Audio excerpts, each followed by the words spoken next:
Hello everyone, প্রথমে এই ভিডিওটা দেখো। একটা ছবিতে এভাবে ড্র করে ঘড়ি দিতে বললো, ঘড়ি চলে আসলো। সো এআই দিয়ে কীভাবে তোমরা তোমাদের ছবিতে এই ধরনের জিনিস করবা সেটি দেখিয়ে দিচ্ছি। এর জন্য একটি অ্যাপ্লিকেশান লাগবে। আমি অ্যাপ্লিকেশানে চলে আসছি, সম্পূর্ণ ভিডিওটি দেখতে থাকো। আমি অ্যাপ্লিকেশানটা কীভাবে ডাউনলোড করবা দেখিয়ে দিব।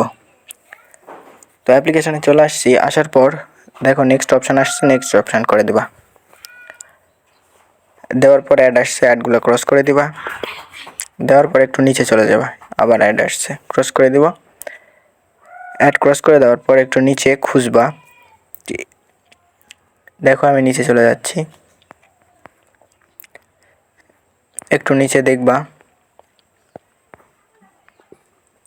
এআই রিপ্লেস অপশানটা কোথায় আছে।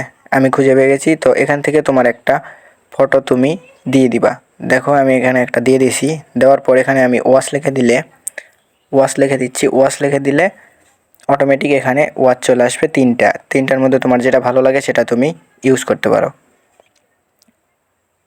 সো দেখো আমি একটা দিয়ে ডাউনলোড, তারপর এখান থেকে দেখতে পারো। সো এখন ডাউনলোড অপশানে ক্লিক করে ডাউনলোড করতে পারবে। তো এই অ্যাপসটি ডাউনলোড করার জন্য প্লে স্টোরে এসে সার্চ করবে। দেখো আমি সার্চ করে দিচ্ছি।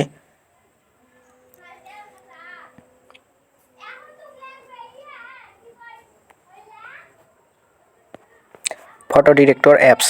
দেখো আমার নিচে সাজেস্ট করে photo director apps. Photo director apps লিখে সার্চ করে দিবা, এখান থেকে ইনস্টল করে দিবা, তাহলেই হয়ে যাবে।